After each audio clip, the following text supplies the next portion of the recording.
Halo Mem Devi dan teman-teman semua yang menonton. Kami dari kelompok 1 yang beranggotakan saya Dennis Montero.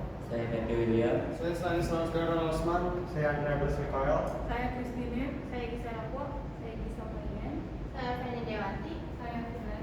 Saya Luciana Putri. Saya Vincent Kalimi. Halo, nama saya Yosefina Maria Saputri dari Angkatan 2019. Pada kesempatan kali ini, kami membuat podcast yang akan membahas isu pelanggaran HAM yang pernah terjadi di Indonesia. Isu yang kami ambil pada hari ini adalah pelanggaran HAM yang pernah terjadi pada tahun 1998 silam, yaitu kerusuhan Mei 1998. Seluruh etnis Tionghoa pada saat itu sangat direndahkan, dijarah, diperkosa, dibunuh, dan banyak hal lainnya lah yang melanggar hak asasi manusia pada saat itu. Kerusuhan ini tuh terjadi selama 3 hari di beberapa kota di Indonesia, yaitu pada tanggal 13 sampai 15 Mei 1998. Kerusuhan ini dapat terjadi dikarenakan adanya krisis finansial yang sedang dialami oleh Asia pada tahun 1997, yang kemudian semakin memanas dengan adanya pembunuhan 4 mahasiswa Trisakti pada saat para mahasiswa sedang melakukan kegiatan unjuk paksa. Kerusuhan ini kemudian menjalar kepada para etnis Tionghoa yang ada di Indonesia pada saat itu. Etnis Tionghoa pada waktu itu memiliki tokoh-tokoh dan dapat dibilang ekonomi yang stabil, sehingga mereka menjadi target kemarahan masyarakat. Hal ini menjadi sangat bertolak belakang dengan hak asasi manusia yang telah disepakati oleh banyak negara di dunia. Mulai dari pembunuhan yang merupakan hal yang sangat tabu dilakukan oleh seseorang karena orang tersebut akan merebut hal yang paling berharga bagi seorang manusia, yaitu nyawanya sendiri. Kasus pembunuhan terhadap etnis Tionghoa pada saat itu mencapai 1.217 orang.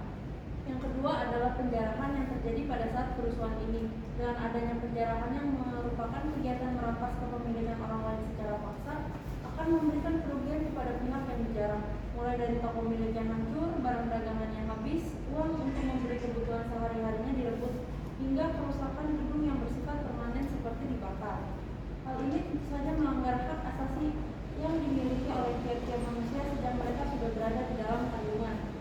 Pemerkosaan juga merupakan hal yang melanggar hak asasi manusia. Pada saat itu, sebanyak kurang lebih 85 wanita diperkosa secara tidak berkemanusiaan.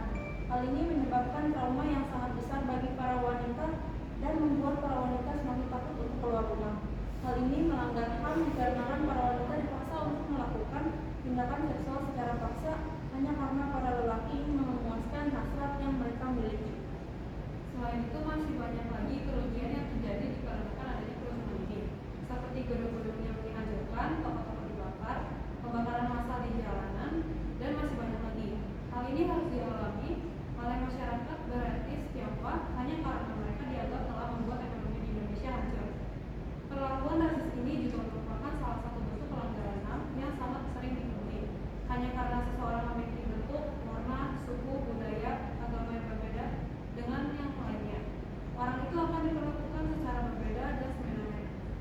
Kerusuhan ini tentu saja melanggar hak asasi manusia, tetapi kerusuhan ini juga melanggar seluruh aspek Pancasila yang ada di Indonesia, mulai dari sila ke-1 hingga sila ke-5, dilanggar dengan terjadinya kerusuhan Mei 1998 yang merugikan banyak sekali pihak.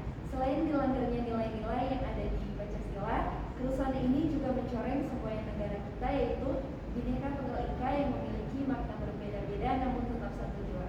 Sila pertama yang berbunyi ketuhanan yang Maha Esa tentu saja dilanggar dengan adanya kerusuhan ini. Hak asasi manusia yang merupakan pemberian Tuhan kepada seluruh umat manusia dirusak seenaknya hanya karena sekelompok etnis yang dianggap memberikan kerugian kepada orang lain. Hak asasi manusia merupakan suatu hal suci yang dimiliki oleh tiap-tiap manusia sejak mereka sudah berada di kandungan. Oleh karena itu, kita hanyalah manusia biasa yang tidak berhak untuk merebut hal tersebut dari sesama kita. Sila kedua yang berbunyi kemanusiaan yang adil dan beradab dilanggar dengan adanya kerusuhan yang tidak mencerminkan keadilan dan juga keberadaban antar sesama manusia. Sila kedua memiliki makna bahwa setiap manusia itu memiliki hak yang sama dan juga keadilan yang sama dengan orang lainnya.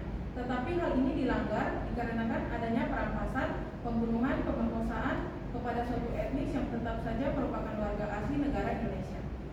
Persatuan Indonesia yang merupakan sila ketiga ini, Pancasila ini juga mengalami perpecahan.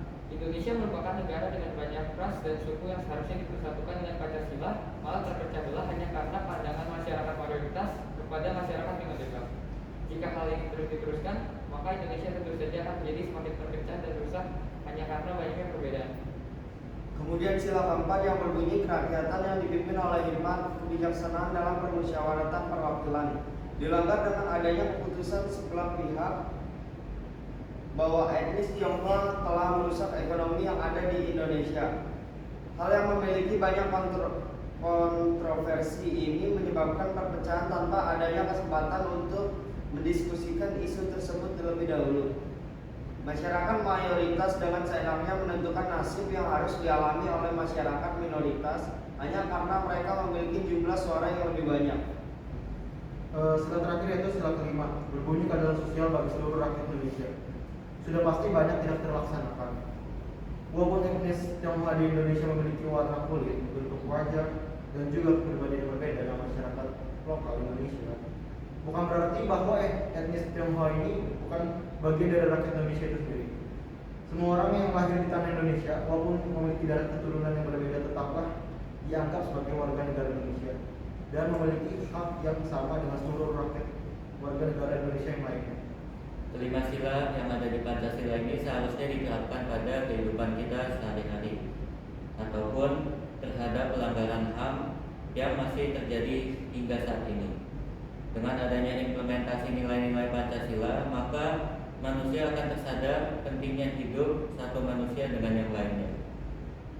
Pancasila yang merupakan dasar negara kita dapat menjadi patokan bagi seseorang untuk belajar mengenai cara menghargai dan cara hidup damai antar sesama manusia walaupun masih banyak perbedaan yang dimiliki.